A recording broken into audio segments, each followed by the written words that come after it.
Broadcasting from the heart of downtown Hollywood.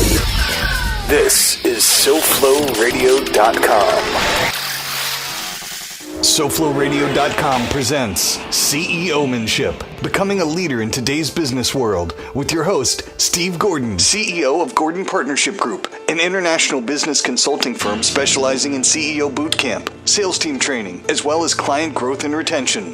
Visit GordonPartnershipGroup.com. Gordon Partnership Group, your success is our business. And now, here's your host, Steve Gordon. Welcome to CEOmanship. I am Steve Gordon. I'm your host. And CEOmanship is the radio show for business owners and CEOs. And so to my left, those of you watching on the live video stream, is my producer, George Rodriguez. Yes, sir. I'd like to wish you a happy Hanukkah while you're sitting in your Santa hat. Well, Santa is cross-cultural. We just decided. Well, you know what? We could have an entire show on the meaning of the holidays. We sure could, but he's debatably not a religious figure, so everyone can love Santa. You know what? I agree with that. I just had that conversation with my wife Lori today about how no matter what your background is, everybody loves Santa. He represents Genericus. Festivus, the holiday season. Do we have to pay a royalty now because you just mentioned that word with the F? No, absolutely. No, before I introduce, let me introduce Mark first, then I'll ask a question. So to my right, your left, those of you watching on the video stream, is Mark Anoff, our associate producer and our social media expert. So good afternoon, Mark. Hey, good afternoon, Steve. Thanks for coming in again. Well, it's my job. And no, I love being here. I look forward to it. And no matter what, short of an emergency, this is my place to be. Hey, and following Sundays, I do look forward to Mondays. I do too. I look forward to Mondays. You know, a couple of things. I want to talk about this past weekend, but I know that you have a special event coming up. And before we get into the show, if I remember, you have a country Christmas musical variety show coming up for those of our listeners here in the Southeast Florida area. That's correct. Thank you, Steve. On Wednesday at American Rock Bar and Grill in Deerfield Beach on Hillsborough Boulevard, beginning at 7 o'clock, we have a country Christmas, which, by the way, stars a host of our Tuesday show, Siren Sandra. Well, and if somebody wanted to attend this event, how can they get tickets? Well, now they can come up to the event and buy tickets at the door at 1600 Hillsborough at American Rock Bar. We'll have tickets on sale, only $10 each, and a portion of all the proceeds goes to the National Down Syndrome Society. That's really great. Yes. Thank you for doing that. You put that together? I put that together along with Siren Sandra. Well, thank you goes out to the two of them and of course to you. So we appreciate that. And please, for those of you who live within, say, a 60-minute to maybe 2-hour drive, it would be an event I am sure well worth coming the down. drive. And again, a portion of your ticket price goes to a really good charity. So thank you for putting that together. You're welcome. Thank you for mentioning it, George. Steve. I see something with a bow on it in front of me, and sure, I think of you often. Well, thank you. Yeah. Let me tell our audience that's listening that the bow is not on either George or Mark. It's on a little. It's on a can of coffee, and I think of you often, certainly, but I think of your wife more often because she's way prettier than you. And she mentioned that she liked hazelnut. And hazelnut coffee. Hazelnut coffee, and that's I love hazelnut coffee. Hazelnuts, and I just love that flavor. That's why I like cigars. As a matter of fact, that's what I'm going for when I smoke a cigar. And this is my favorite coffee because it's hazel. Yeah, you can do whatever you want with it. I really glued that bow on there. That makes it a holiday present, a Hanukkah present, if you want. Well, we are a mixed family. So for even though this would go for my first night, my gift, right. I will share this with my wife because that's the holiday season. So this is a well, can. She sent me muffins. I know. So there you go. I reciprocate. Muffins beget coffee, I guess. Well, you can't have one without the other. So well, we have two choices here. Sure. And then the first choice is I bring it home because this is a can of Don Francisco's. We'll give them a little plug there. Sure. Gourmet coffee, vanilla nut. So maybe they say Don Francisco. Maybe they say Don Francisco. So Lori, I know you're listening. We have a gift that we're going to share, but maybe we'll bring some of it back to a future show, and we can have coffee and some healthy baked goods. So I'm going to turn the name of that product so it faces the camera. They have different flavors. They're not that. This is that. Well, I appreciate that. So thank you for thinking of me and on this holiday. Again, CEOmanship is a show for business owners and for CEOs. And if you're a business owner or you're a CEO and you'd like to be featured on CEOmanship, please contact me by email at steve@Gordon, Gordon, partnership, partnership.com. Also, don't forget, you can visit CEOmanship.com after the show. You can download a copy of today's episode or watch or listen to past shows in our archive section. Although you may not be able to do that today, for those of you listening live, you'll hear why in a few minutes. But do bookmark that page because it will be working again. Also, to make sure that you never miss a future episode, you can go to the podcast section of iTunes and search for CEOmanship and then subscribe. And this way, each week, the audio version of CEOmanship will be delivered directly into your iPhone, your iPad, etc. And you'll never have to worry about missing an episode or a show. Love it when it's automatic. I do too. You know what? I am all about making things easier, right? Again, I like to listen to podcasts because, you can do it at your leisure. You can do it when you feel like it. I sometimes listen on the airplane. As you know, I'm on planes all the time. And sometimes I just do it when I'm riding my bicycle or working out, etc. The other thing we want to make sure that everybody knows is that we get requests after every single show, either by email or through a contact button on our website from owners of businesses, from upper management, wanting to know how they can hire the Gordon Partnership Group or someone from our organization to come work with their team. And again, just as I said before, just send a quick email to steve@gordonpartnership.com or go to gordonpartnership.com and just complete a contact us form, and we'll get back to you within 24 hours. Facebook, Gordon Partnership. Twitter, it's follow Steve Gord. There's no O-N on Twitter, not enough letters allowed. On Instagram, Gordon Partnership. LinkedIn, please search for Steve Gordon and Gordon Partnership. And again, on the iTunes podcast library, it's CEOmanship, and our website is gordonpartnership.com. So today's show, as in last week, is brought to us by the really smart people at smarthomeownersprogram.org. I'm not going to ask either one of you because I've asked you both before. I'll just explain how the program works. It's really simple. Imagine you get paid to do something you're already going to do. Would you do it? Of course. I mean, if it was honest, ethical, legal, of course you'd do it, right? Absolutely. Which is not to imply that by your answer that you wouldn't do anything honest, ethical, legal, or I would only do it honest, That's right. ethical.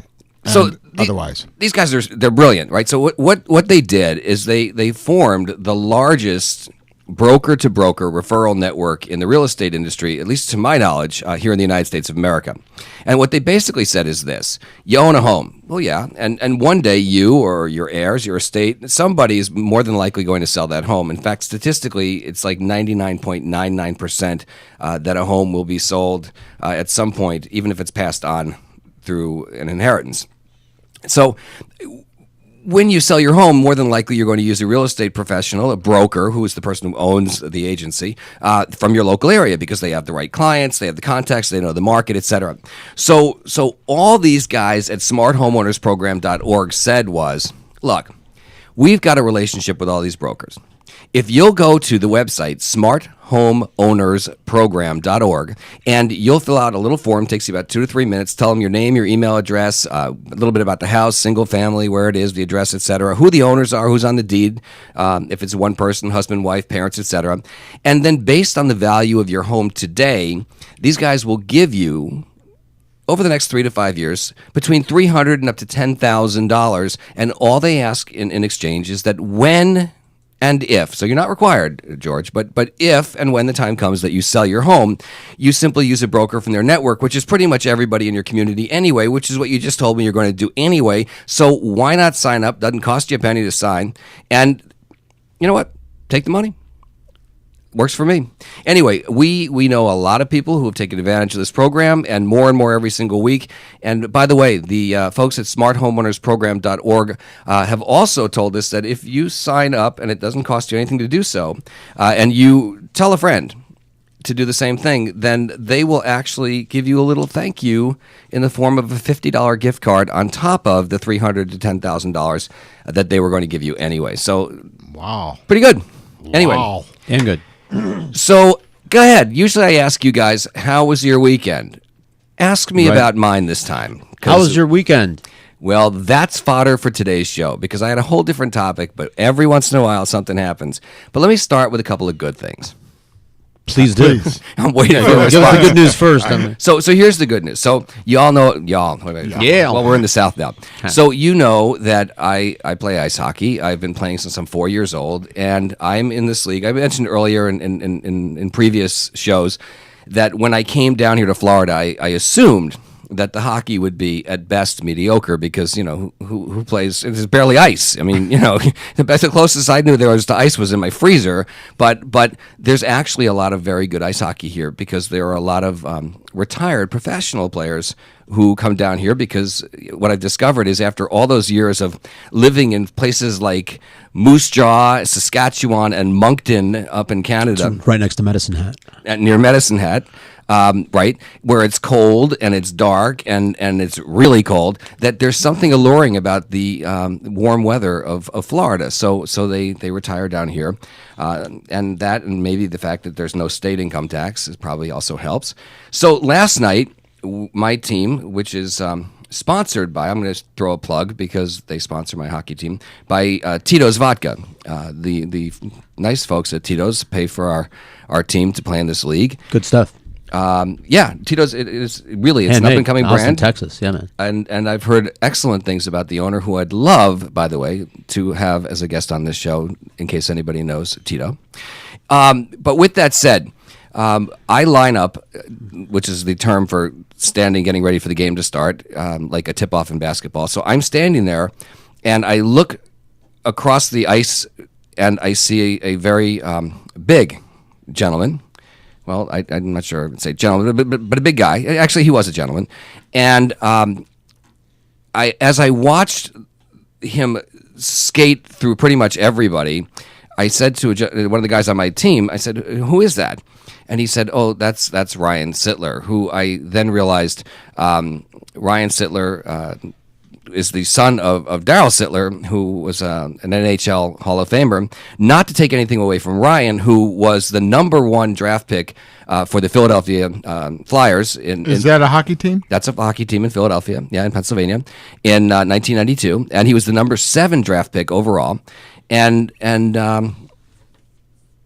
Yeah, no, I'm following this. I was just looking to make sure you weren't trying to give me a signal there or something. So No, I was wiping chapstick off my lips then. okay, well, it's Cold. So it was interesting. Needless to say, it was not what I would consider to be lightweight hockey last night. Steve, you're only like 5'6", if that tall. This guy had to be 6'2", 6'3". How do you play against somebody like that? I kicked his butt. Anyway, let's move on to the show. You know what? This is what happens. I get out there and everyone goes, "Oh, he's we're gonna just kind of watch this guy." And you know what? On the ice, I'm affectionately known as Gordo, not because of my girth, but because it's short for my last name. And Gordo puts the puck in the net because everybody kind of says, "Ooh, he can't do much because he's not 6'4". But I'm tenacious, just like in business, and that's a perfect way for us to move into our show today. Let's talk a little bit about tenacity, but more importantly, I want to talk about something else that happened this weekend, and something that has me so enraged that it changed the tenor and the topic of this entire show. And it made me realize how important, as business owners, it is that we are fully aware and we fully train our employees on customer service. Because at the end of the day, what these employees say and do can completely impact the make or break of our corporations. And one of the things when people hire my company, Gordon Partnership Group, when I come in and do CEO training and CEO boot camp and sales management training and all of those things with your corporation, we talk about this because, well, let me just start by giving you a couple of examples of situations that had such positive impacts on me that I have told these stories in some cases over and over. One of them is a very brand new story. And let me tell you the brand new story first. So I am sitting in talking to a neighbor of mine this weekend, and a car pulls in, a station wagon, a very nice brand of station wagon, I might add, and down rolls the window, and it's a husband and wife in the car. And I knew they were husband and wife because I've actually seen them before, but not in this community. And the gentleman says to me, "Hi, my name is Steve. This is my wife, Kathy, and we're your new neighbors." Well, it was Steve Ducey, who is from Fox and Friends. Okay.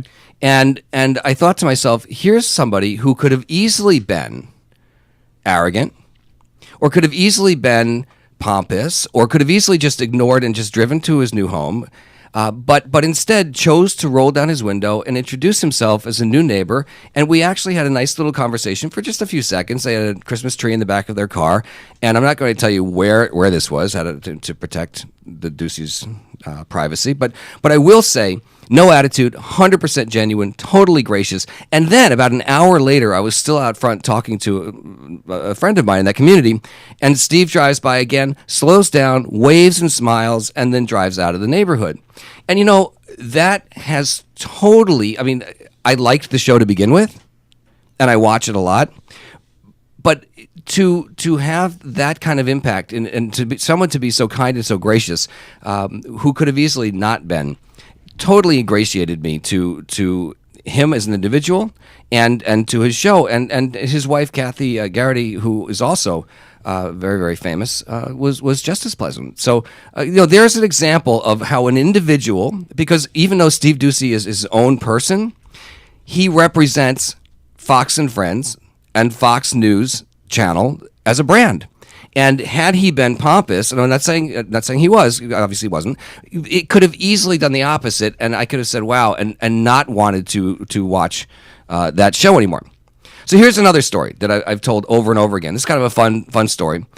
Years ago, I was in Europe, and I was training a sales team, and the head of sales for the European division of this company came over and asked me, he said, "Steve, would it be all right with me if I allowed somebody from a different sales organization to attend my trainings for his sales organization?" In other words, would I train someone knowing that I had absolutely zero financial reward for my time in any way? And I said, absolutely. I'm here. I'm training the others, and of course, please invite this other individual to my trainings anytime, whenever I'm here. If this person who's kind of like an orphan in their sales organization, they needed help, and there was nobody in this community that could help them, I said, look, I'm here. I'm doing it anyway. Please, just tell them they're always invited. They don't even need to ask. Don't feel bad, whatever. So later on, George, I learned that this person that came to the trainings used to work directly for Donny Osmond, as in like Donny and Marie. Yeah, no, not the other Donny Osmond, the congressman. Just Right. No, this was the Donny and Marie Donny. And so while they were living in the United States, they worked directly for Donny. And then after moving over to the United Kingdom, this person still worked with Donny, but in a completely different capacity. And I'm guessing that at some point I said during a conversation, wow, it would be really fun to meet Donny Osmond. Yeah. And that was probably where I left it, just one time, and that was it. Or maybe I said I'd like to see Donny in concert. I don't know. Anyway, about a year later, I'm sitting in my office back then in New York, and I see an 801 area code coming up on my caller ID, which is Utah. Know it well. Yeah, okay. So then you may know that the Osmonds are from Utah. So I answered the phone, and the voice on the other side said, "Hello, Steve. This is Donny Osmond." And at first I was like, oh, "Come on, right?" And then I realized that it really was very, very quickly. And the reason I knew is he said to me, "I realize this is kind of short notice, but I have a concert tonight in New York City in a very, very small venue, and it's really a concert for my VIPs, people who belong to my fan club, and but." If there's any way that you can rearrange your schedule to come to the show tonight, I would like you to come as my personal guest. And then if you can possibly find some time to come backstage after the show, I would really like to personally thank you for helping my friend and my business partner a year ago when you were over in London. So when we get to, so fast forward, it's the nighttime, it's kind of snowing a little bit, and I drive into New York City, into this small little venue, and it's more like a club, so there's tables, and I get to the front door, and I'm there with my children, and we were immediately escorted to this great table, And after the show, there was an announcement. And to all the VIPs' dismay, over the PA system, the audience was told that they're very, very sorry, but due to the fact that it's been snowing, and as I mentioned earlier in this conversation, it had started snowing earlier, they said that Donnie had to cancel his meet and greet with his VIPs so that he can get on the road to the next show before the storm really, really hits. Now, people were obviously upset because they were all his biggest fans and people who belonged to his fan club, and I don't know what else makes you a VIP with him. I was happy to be at the show, and I had a great time, and I was just appreciative that Donny Osmond had even called and thought of me a year later or whatever it was. But I was disappointed for my children. But what is right? Anyway, within a couple of minutes of that announcement, if not less, Donnie's agent walks up to my table and said, "Steve, if you could please just wait a few minutes. If you're not in a rush to get out of here to beat the snow yourself, Donnie would like to still meet you and talk to you before he gets on the road, but we kind of got to wait till the crowd leaves." So the crowd left, and I was very promptly escorted backstage with my children. And Donny Osmond shook my hand and thanked me personally for unselfishly helping his business associate. And he and I spoke for about 2 or 3 minutes, but that's not the best part of the story. To me, the best part of the story was that my kids were young at that time and small. Okay. Right? So small kids. And so Donny Osmond, who, obviously plenty of money, plenty of fame, could have, again, been very, very arrogant or could have been, a lot of things. But he wasn't. He actually got down on his knees so that he was at eye level to my children. And even though he spoke to me for a couple of minutes about business and things like that, he spoke to my children as though he knew them, and he talked to them about school and about what they liked, and he genuinely listened to my kids, and he made them feel really, really special, and he made them feel important, and his being such a gentleman truly, again, earned my respect to the fact that to the point where I have told that story, as I mentioned, probably thousands of times now, about what a gentleman Donny Osmond is, and for that, he will always have my respect, and I will always go out of my way to make sure I say good things about him because he was so nice. Again, an example of one small deed that probably meant nothing at the moment to him, right, but had such an impact. And this is before social media was so big and things could get out of hand. And we're going to talk about sort of the powers of how social media can impact you positively and negatively in a minute. I want to share one other quick story that's a positive one, and because I want everybody to know that this is not all a complaint session, but I am going to share a couple of things that have also happened after this that are on the opposite side of the spectrum. Because as business owners, we need to know both, and we need to be able to control what's happening, or at least to be able to prepare our employees as best we can. So about a year ago, Lori and I were getting on a flight to Hawaii, and it was the Monday after Super Bowl Sunday, and if I recall, the game that year was at Giant Stadium, which is in New Jersey. So the Newark airport was absolutely filled with celebrities, Mark. You can imagine, everybody at the game. Newark. Newark. That's in New Jersey. Correct. Thank you. And so on our flight, sitting just a couple of rows in front of us in first class was Steven Tyler. So I go from Donny Osmond, from the Osmonds and Donnie and Marie, to Steven Tyler, of course, from Aerosmith. And sitting in a row directly in front of us, in between us and Steven Tyler, was a young couple and their fairly new baby. And you're probably thinking, where am I going with this?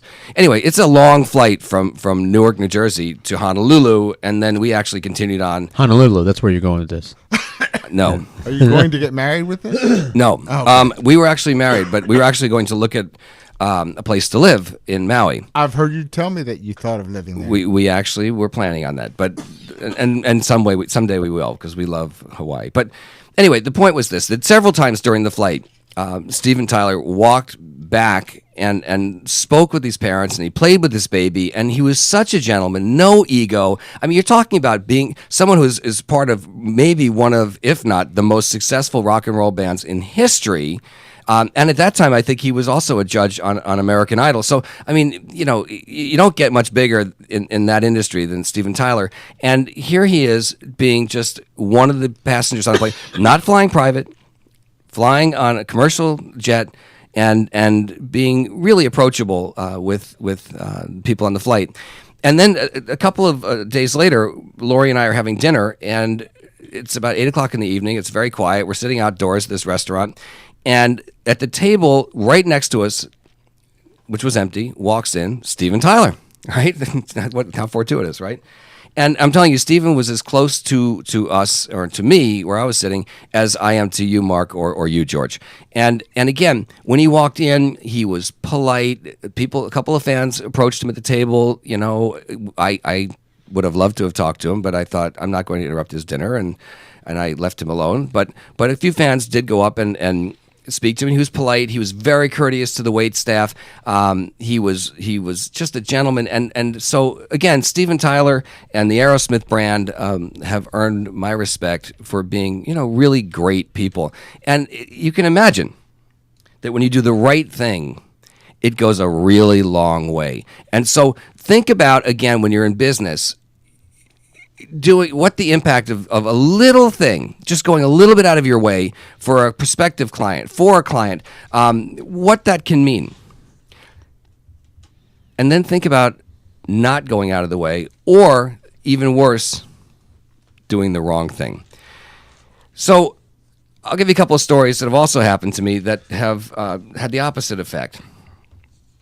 A couple of times I'll mention some brands. In one situation, I'm not going to mention a brand yet. You'll see why. Many years ago, I bought a bunch of computers from Dell. And here, see, this is the impact of a negative situation. Here I am years later still telling the story, but this time on the radio. And for whatever reason, a couple of them came in and they had screen issues. And I was on the phone with technical support for hours and hours and hours. And I should mention, by the way, that my degree is in computer science, electrical engineering. So it's not like I needed to be asked questions like, is it plugged in? But I understand that that's the kind of steps they have to go through. Yeah. You've had that question before. Sure. Anyway, the person I spoke with had a challenging time communicating in English, kept me on the phone for hours, going through obvious scripted steps. And I said, you know, maybe there's somebody we can escalate this to, because I have an ability to understand the basic steps, and we're going over the same questions over and over again. Finally, they agreed to send me a replacement screen for the two computers I had, and they told me I have to install them myself. Well, I may be a computer science programmer and an electrical engineer, but I'm not, you know, saying I can put a computer together. But they also told me if I took the old screen off and put the new one on, it would void my warranty. So I was so angry that I returned the computers, and I vowed that I will never buy computers from Dell again. And I haven't. And I've told this story hundreds and hundreds, if not thousands of times. I want to share just a couple more quick stories here and talk about the impact. So recently, I met with a mortgage broker, all right, and seemed like a really nice guy. In fact, this guy, Lori and I even invited him to our home. We had him for dinner, and when things changed with the property and we no longer needed the service, not just his service, but any mortgage broker service at that time, he got nasty. He started texting really personal stuff. He started to make some really inappropriate comments. And here's the thing. It turns out I didn't need his service at that moment. Right. And it turns out that he didn't really know. I mean, like, think about it this way. What if I was in the process of trying to change my career or become a real estate investor and need a mortgage broker over and over and over again? Or what if, you know, I had a friend who was looking to invest in property, but he totally disrespected me, and he took a business transaction and he made it personal. And not only lost my respect, but I vowed I'll never do business with this individual again. And he really had Lori and myself, the two of us, really he had us confused because we thought, what a nice guy, but his true colors came out when we changed the deal, so to say. Here's the other thing. With social media and with the fact that, I have over 20,000 followers on Twitter, over 5,000 Facebook fans, radio show, attend at least 3 networking events every single week. Mark, you know that because you and I have met at several of them. That's correct. You can't do that. Folks, if you're listening to this show, you have got to take the emotion out of business. Business is business, and I say this when I train people all the time. Decisions or business decisions, but any decision, made and based on emotion are terrible decisions. Take the emotion out of business, put it in a box for a little while, and make business business. And this guy, I'm telling you, he didn't lose millions from me, but I know a lot of people. And I'm just one person. And all of you listening out there, you know a lot of people. And if you're CEOs or business owners or upper management, or you're a salesperson, you're all connected. You all travel in certain circles. And you're the people everybody wants to do business with because you have the money. Right? Right. Yes. Folks, if your salespeople, if your front office, if the folks answering the phone are not 100% buttoned up and totally devoid of personal versus business, you got to get rid of them. You have to fire them. I'm saving the best story for last, and then I'm going to share a few other things with you when we come back. But we're going to go to a break right now. This is Steve Gordon. I'm the CEO of the Gordon Partnership Group. This is CEOmanship on SoFloRadio.com. More CEOmanship with Steve Gordon next on SoFloRadio.com. Put a team of professional consultants behind your home or business computer with Key Information Solutions, providing solutions to your internet and computing needs while keeping you on the cutting edge of technology. Preventative maintenance and networking support, hardware and custom-built computers. Let Key Information Solutions be your personal tech staff for your home or office with affordable hourly, monthly, or annual rates to fit anyone's budget. Call Key Information Solutions now, 954-973-3374. That's 954-973-3374. Or visit keyinformation.com. Broadcast radio production, sound design, audio, talk shows, commercials, trailers, voiceovers, webcasting, engineering, music.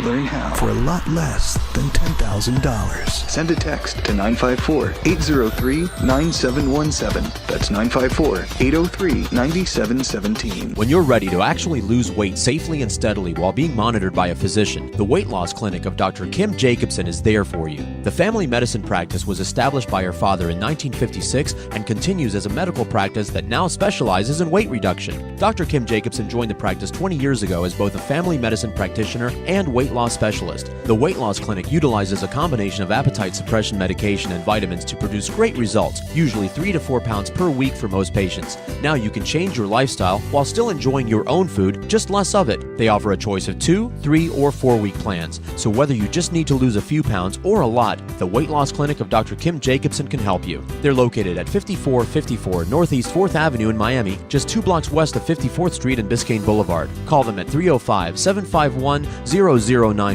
They'll be happy to answer any and all of your questions. That's 305-751-0091. Get started on a beautiful new body today with Dr. Kim Jacobson and the Weight Loss Clinic. Now, back to CEOmanship with Steve Gordon on SoFloRadio.com.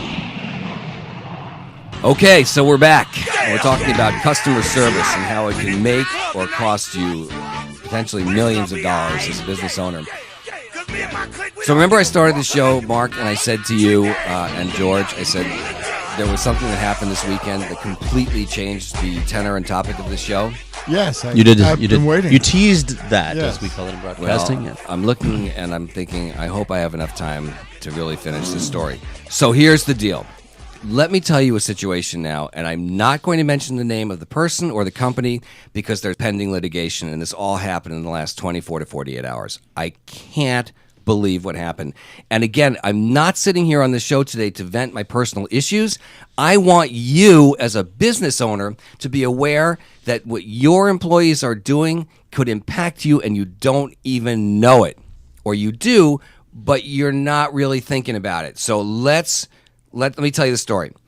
So as you all know, I was about to, we talked about this, to close on a house last week, and there were some issues with the house. One in particular that several lawyers advised me would become a bigger issue down the road, and it had to do with a lot line, zoning on a lot line, and there was a place on the house where, because the actual line was on an angle, right? The lot itself, the house was straight, but the lot was on an angle. There was a spot where there were 9 inches too close to the lot line, which meant that I needed a variance to get a clear title to allow me in the future to be able to sell that house without any issues. I mean, there's a lot more to it, but I'm not going to get into that. But that's the layman's term.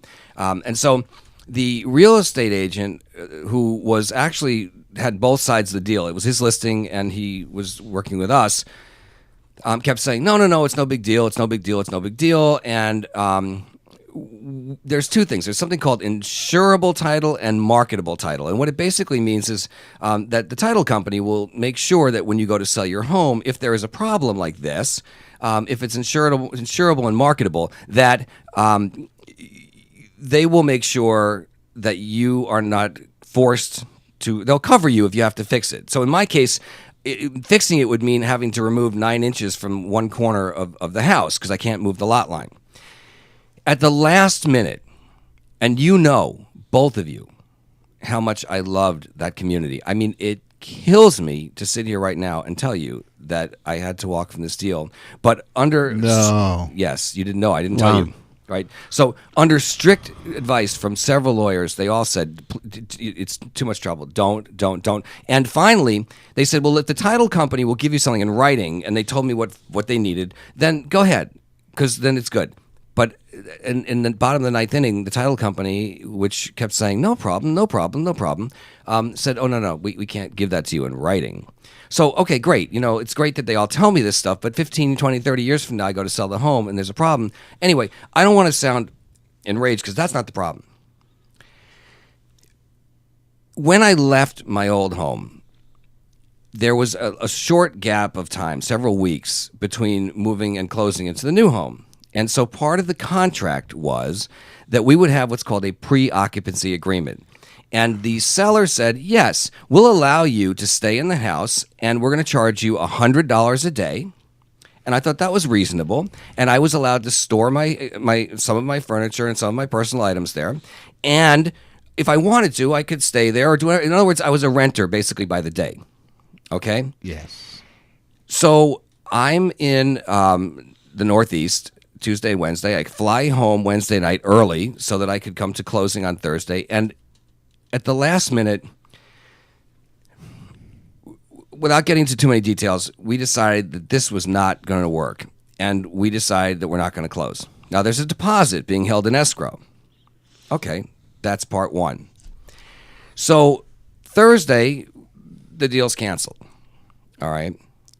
We also go out and find another home and say we put a deposit, I think on Friday or Saturday, on another home, which, by the way, I should mention, was also a listing of the same agent. Okay? So without any communication, I go and I on Saturday, after coming back from this trip, I say, we call the agent and say, we need to get our stuff out of this other house. To which I'm told, you don't get anything until you sign a release for the $25,000 deposit that you put on this first house. And I say, A and B has nothing to do with each other. And that was the beginning of a huge problem. So I say, look, we're renting this house, and that money's in escrow, and we'll talk about that. That wasn't the issue. So here I am. They have the house locked up with all of my personal items in it. Wow. And they're telling me that the owner and the agent will not allow me access to the property to get my personal goods. So I go to the police and I say, listen, I got a problem here. And I don't want to cause problems. I don't want to have any issues. I just want my stuff. And can you help me get into the property? So the police officer calls the real estate agent, and the agent says if he goes near that property, we'll have him arrested for trespassing. And it gets worse and worse and worse. I can't even. There's so much going on here. I know I'm going to forget everything. But meanwhile, you know, he it was like he was a jilted lover. Like he lost this deal at the bottom of the night. It's like the guy whose wife says right before the wedding, I don't want to get married. I don't feel good. And he goes ballistic, right? So it gets even worse. No. Oh no, yeah, it gets worse. Wow. Okay, so now I'm trying very, very hard to sort of play like right down the middle, right? I'm trying not to get emotional, right? Remember I said to you, don't let emotions guide your business decisions, correct? So now I'm heeding my own words. Meanwhile, the agent and Lori are going back and forth by email. That, by the way, very important part here. What's important about that? Ladies and gentlemen, know how to use technology.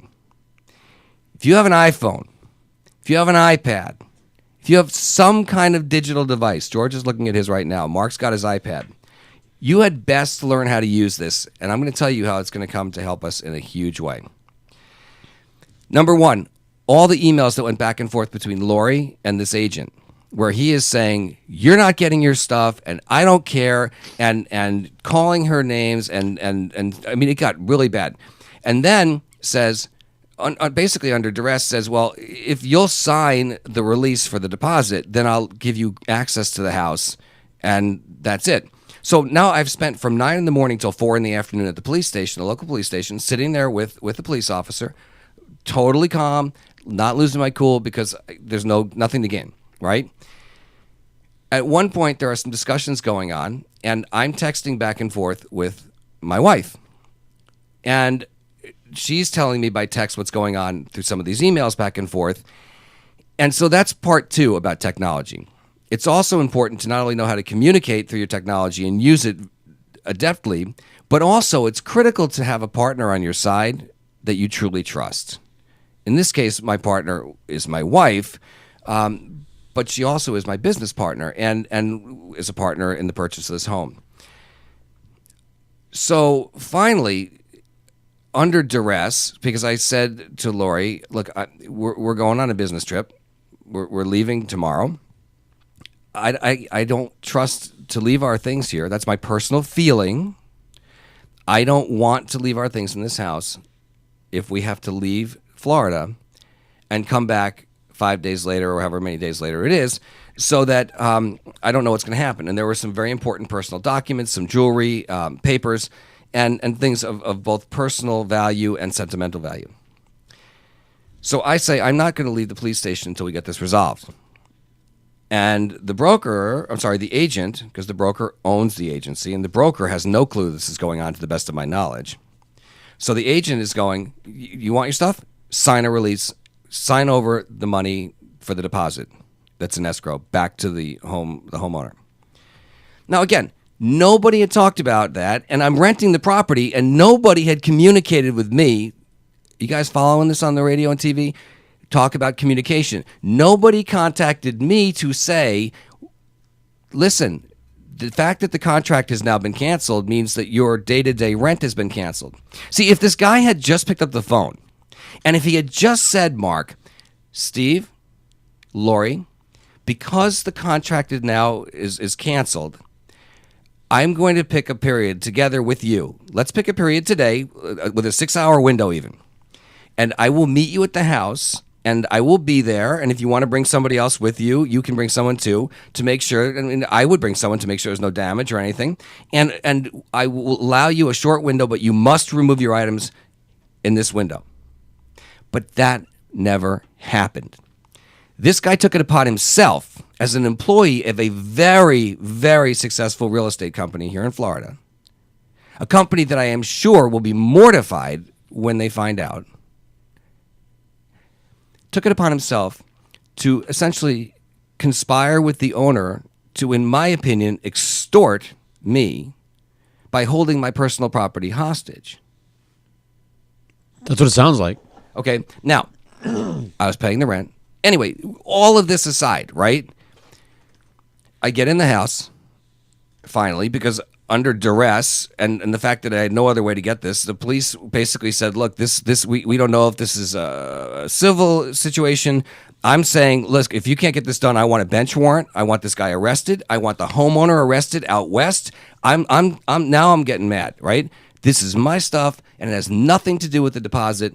And the deposit is an escrow, so it's not like it's going anywhere. It's not like I got the check or they got the money, right? Anyway, so I realized the only way I'm getting access to this home is to sign this form, and so I get an electronic, an email, and I digitally sign my name, really against my will, but I had no choice. And then I say, but it doesn't matter because Lori is not signing this form. So he has his assistant send Lori's form to me. Meanwhile, by email. He then lets me in the house, so I'm like standing there with my stuff, and he goes, and by the way, the police officer was now there, all right, under my request. I said, look, I don't want any issues here. I want a witness that we get everything out, that I did no damage, that I didn't touch anything, there were no arguments. I am requesting a police escort, right, to the home, and that was it. So, meanwhile, people that I become friends with, some I've done business with, are watching me move my things out of this. Oh no, I'm sorry, I'm jumping ahead. He goes, well, you can't take the stuff yet. I said, why not? He said, Lori needs to sign. I said, I've told you she's not going to sign this. She is not going to release this. I told you that already. And essentially, at a figurative gunpoint, he said, sign the document. We're sending it to you. And he watched me sign Lori's name to this document digitally. People can't see the looks on my face, but well, the people watching can. But do you understand that the legal implication of me? Okay, like I'm doing this under duress because I have no choice. I gotta get my stuff, right? But for him, as a licensed real estate professional working for a huge corporation, had his assistant send a document to me. I heard them on speakerphone. I spoke to her and said, I didn't get whatever, didn't arrive or whatever. And he watched me authorize something that he then took as a legitimately signed contract, right? correct. So very, very quickly, I got my things out of that house and put it in storage. And I think, okay, so this morning at 9 o'clock, I'm at my lawyer's office with a stack of a trail, a paper trail, of every email, all the text messages, the whole history of what happened, the payments, everything. This is a big deal. Because if you owned that company, Mark, and one of your employees did something so, I'm going to say ridiculous, because I don't want to say anything worse right now, and now you get hit with a lawsuit, that's a problem. And I realize it's my story for those of you listening, but it could just as easily be your story as the business owner. And this is something that you need to be aware of as you work with your employees, as you hire corporations like mine to work with your employees, so that you have the ability to make sure that you are always getting the proper responses and the proper action out of the people that work for you. Got it. I'm going to fire that. I'm going to fire that guy. I know just who to fire. Mark. No, just All right, he's so belligerent. So look. With that said, and again, I will bring you up to date. I'll keep you up to date on what happened, and there may be shots being fired figuratively right now between lawyers while I'm on this show. There may be, but from my past experience as a real estate appraiser, having dealt with issues similar to this, if the sale is actually null and void because of the title situation, what's this guy doing holding you captive? It's irrelevant. Like this? The buyer has the right to cancel a transaction up to a split second. I talked to a friend of mine who sells tens and tens, maybe hundreds of millions of dollars of property a year, and he said it happens all the time. People 10 minutes before the closing go at the table. I changed my mind. Right. Okay, that's why money gets held in escrow. It's not about that. Not at first. It is about the fact that an employee of a corporation made a decision unilaterally to hold somebody else's property at hostage while conspiring with the owner saying, we'll get this for you because we're going to lock these people out. Wow. It doesn't even matter. Just from a business perspective, forget what happened. Just think about how a little action could cause huge. Look, here I am on the radio talking about this. This is going to live on iTunes. It's going to live on YouTube, on my website, SoFlo Radio website. Yep. It's going to be all over social media. If I choose to, it could be all over the local media, local radio. I happened to mention to you yesterday that I bumped into a neighbor of mine, Steve Ducey from Fox News. Could go there. I'm not saying it will, but it kind of makes for an interesting story, don't you think? I sure do. All right, so let's talk a little bit about customer service and how we can improve customer service. All right. Number one, let your customers know who you are and communicate. Communicate. All right. I can't tell you over and over again. This could have been handled 1,000,000 times better if there had just been communication. Just tell and the other thing is this particular person said, well, I left you a message. Mark, I don't know about you, but when I get a text message or I get a voicemail message, my phone lets me know. And unless I delete it, it's still there. And guess what? There was no message. All right? How about just being honest? I screwed up. I got your stuff. This is what happened. On emotion, I locked the house. Or because the transaction didn't happen, and to protect your stuff, I locked the house. But no, you can't get into the house unless you pay. So communicate. Number two, you got to be available. This is a really big part of customer service. Maybe, let's take this story out of the way. If customers can't get a hold of you, because a lot of people work virtually these days, right? If you're on the road or you work from your home, there are services and systems that allow you to be connected to or to connect to your cell phone or to wherever you are, and people can dial it, whether it's a toll-free number or a local number, and always have access to you. So make sure you're accessible. Treat your VIPs like VIPs. I think you should treat every customer like a VIP, but we obviously know in every business there are certain clients that do provide greater reward to our corporations, and they need white glove treatment. I think in today's society where people can buy things online and they are searching in many cases just by price, you have to differentiate yourself. And so a little advice that I give to my clients when I work with them, George, is that you have to offer something else special.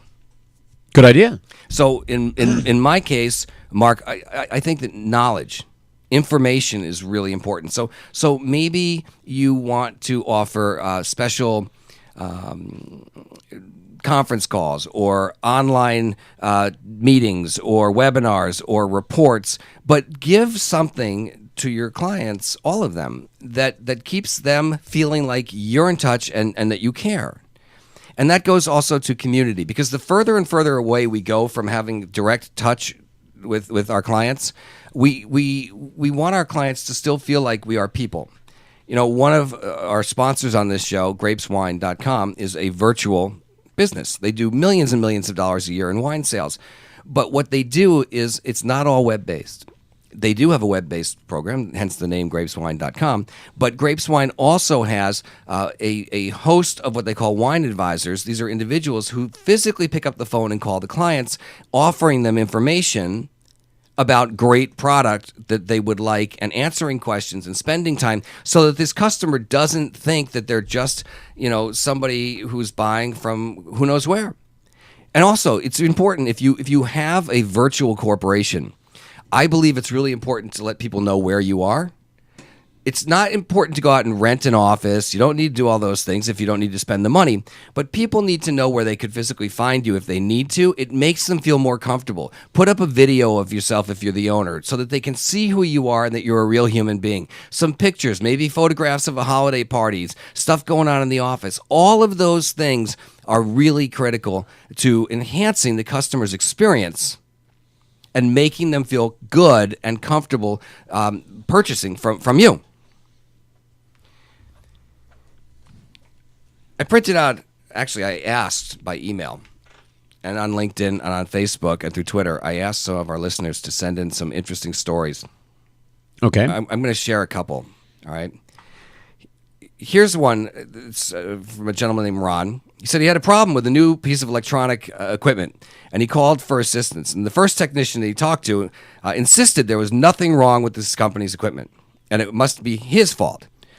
And Ron goes on to say, when I explained that everything in the network had worked perfectly until he powered up the new item, the technician laughed at him.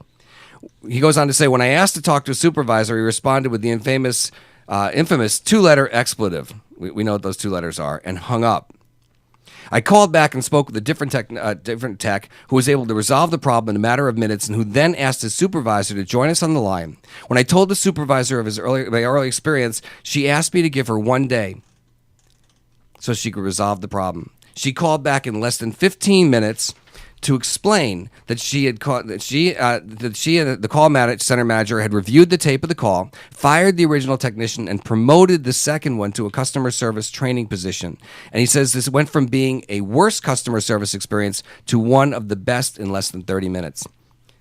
I have pages of these. We don't, unfortunately, have a lot of time to tell these stories, but you see how it's important to resolve issues the right way and to make sure that this company not only saved a customer, but this customer is probably doing what I did earlier in the show when I talk about Donny Osmond, Steve Tyler, etc., when they talk about the fact that this is a great story. Here's another one real fast. Here's the story. This comes from a gentleman named Andrew.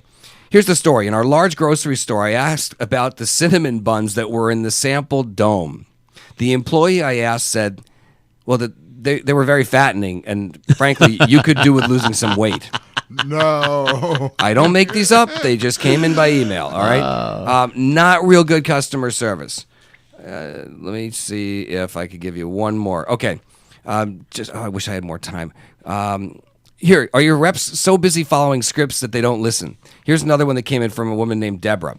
Here's the story. My father passed away, she said. I called the credit card company to cancel his account.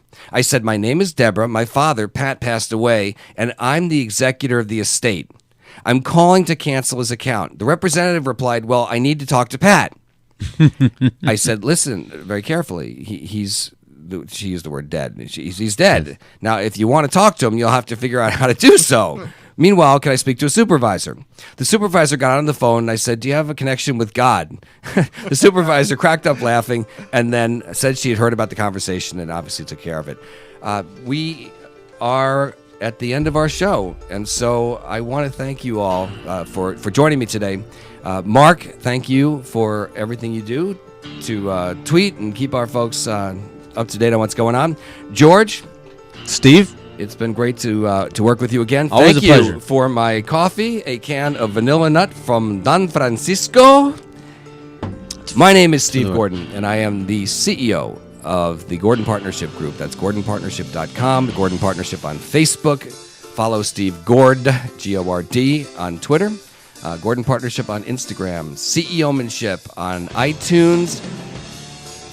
Happy holidays to everybody. I will be back next Monday. For those of you celebrating Hanukkah, happy Hanukkah. For those of you celebrating Christmas, we will wish you a Merry Christmas next week. But winter solstice for all the Wiccans. whatever you celebrate, I hope it's happy, it's healthy, it's successful, and that you continue to join me every single Monday at 2 p.m. Eastern on the CEOmanship radio show on SoFloRadio.com.